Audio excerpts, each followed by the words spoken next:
Aqui você fica por dentro dos fatos e escuta opiniões que ninguém mais tem coragem de dizer. O Brasil vive hoje em tempos desafiadores, isso todo mundo já sabe. Enquanto milhões de pessoas buscam a sua sobrevivência diária, há certas pessoas preocupadas em manter certos privilégios e não estão preocupadas em resolver os problemas reais que o nosso Brasil tem. Nós sabemos que o Brasil é um país com muito potencial, pode trazer muita riqueza, mas infelizmente muitas políticas têm que ser mudadas, políticas internas precisam ser mudadas. Hoje, uma voz que tem coragem de dizer a verdade, o deputado Nicolas Ferreira, em seu discurso na tribuna, ele falou de dados importantíssimos, a ferida que dói, e com certeza falou muitas coisas que nós, como brasileiros, gostaríamos de falar, de dar uma limpada na nossa alma com toda essa situação de carregar um país nas costas, enquanto a pirâmide lá em cima precisa ser mantida, precisa continuar vivendo com os seus certos privilégios. Eu vou compartilhar o vídeo aqui do deputado Nicolas e aí nós vamos entender um pouco mais do que eu estou falando aqui. Senhores, muitas das vezes é difícil explicar para a população a nossa luta contra o STF, contra a esquerda, mas eu quero fazer aqui um breve resumo do porquê não passa de uma mera picuinha contra tudo isso. O STF custa aos pagadores de impostos mais de R$1 bilhão. Ele custa mais do que a realeza britânica. Enquanto isso, o ministro Barroso faz exigências, no camarote da Sapucaí. Ministro Alexandre de Moraes, ele está preocupado com meme na internet e condenando pessoas inocentes a 17 anos de cadeia, porque uma terrorista escreveu com um batom, perdeu uma estátua que depois de horas já foi limpada. A gente tem aí um governo processando o Bolsonaro, senhores. Olha que loucura, porque o Bolsonaro falou que mulher petista é feia. Agora a gente é obrigado a achar a petista bonita. É só o Lula mesmo para poder falar que a Gleice é uma delas.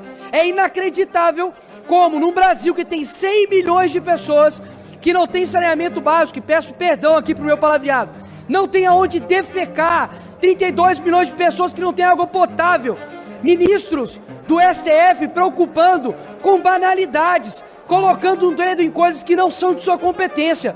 Nós temos um país onde, infelizmente, as pessoas podem ir para a sua escola e tomar um tiro de bala perdida. A gente não tem uma saúde decente. As pessoas enfrentam dificuldades de 8, 12 horas por dia para poder ir trabalhar, enquanto um bando, perdoe a palavra mais uma vez, de vagabundo que fica lá com mordomias, gastando a sua grana e ainda se colocando como deuses desse país, decisões passam todas por eles, e o nosso povo sofre por conta disso. E a dicotomia que há quando é com a direita é inacreditável. Somente nos 2 anos de governo Bolsonaro foram 123 decisões contrárias a ele. Aí eu te pergunto, quantas decisões o STF já tomou nesse tempo de mandato do Lula contra ele? Nem contra ele, mas pedido de esclarecimento.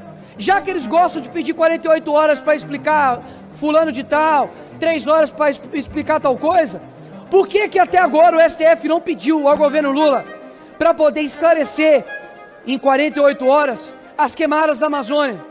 Ou se não, as mortes dos Yanomamis? Ou se não, da inflação que está alta?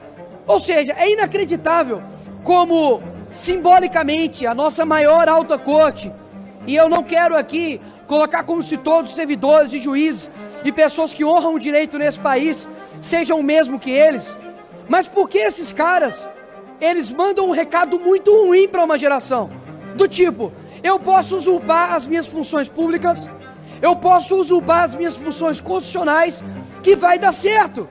Basicamente, ser um vagabundo aqui nesse Brasil compensa. Não é à toa que tem um safado aqui nesses corredores que foi condenado. E, inclusive, tem provas em áudio de sua rachadinha e simplesmente fala, ops, vou pagar aqui e vai ficar tudo certo e esse cara tá livre. Inclusive, essa casa tem um dever moral de caçar esse cara, porque afinal de contas, o crime não pode compensar aqui nesse país. Então qual que é o recado que os nossos juízes, pessoas que deveriam ser guardiões da Constituição, estão dando para o país? Você jovem, Você é adolescente, aí um exemplo do seu filho, de que crime nesse país compensa. Não é à toa que um ex-presidiário é presidente do país. Não é à toa que uma assaltante de banco virou presidente de banco. Ou seja, se eles podem, você também consegue. É esse recado que está passando.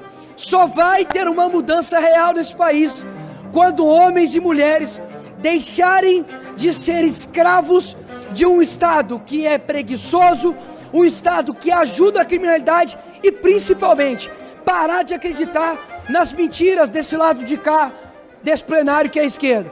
Porque muitas das vezes, senhores, eu confesso, eu olho para, infelizmente, uma região do nosso país que é enganada, que é amordaçada pela esquerda, como, por exemplo, o Nordeste, e eu falo, mas não é possível.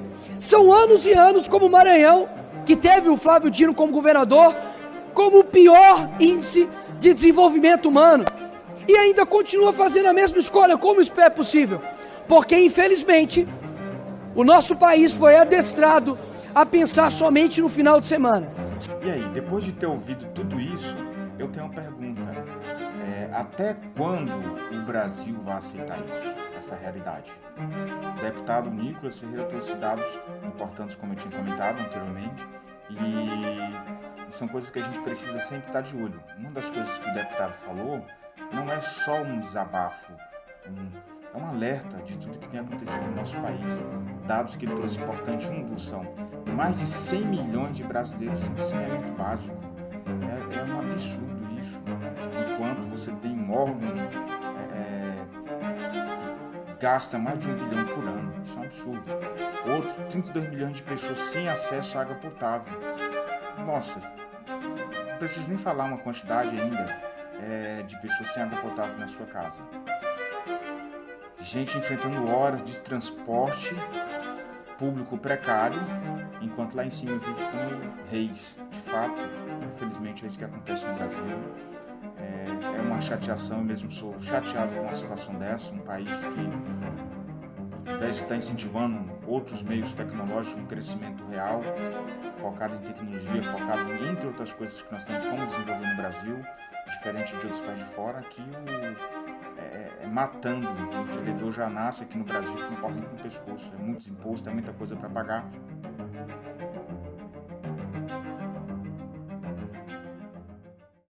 Esse vídeo te trouxe informações importantes? Já sabe o que fazer. Curte o vídeo para ajudar a espalhar essa informação. Compartilhe com quem precisa saber da verdade. Inscreva-se no canal Fato e Opinião e ative o sininho para não perder nenhuma atualização.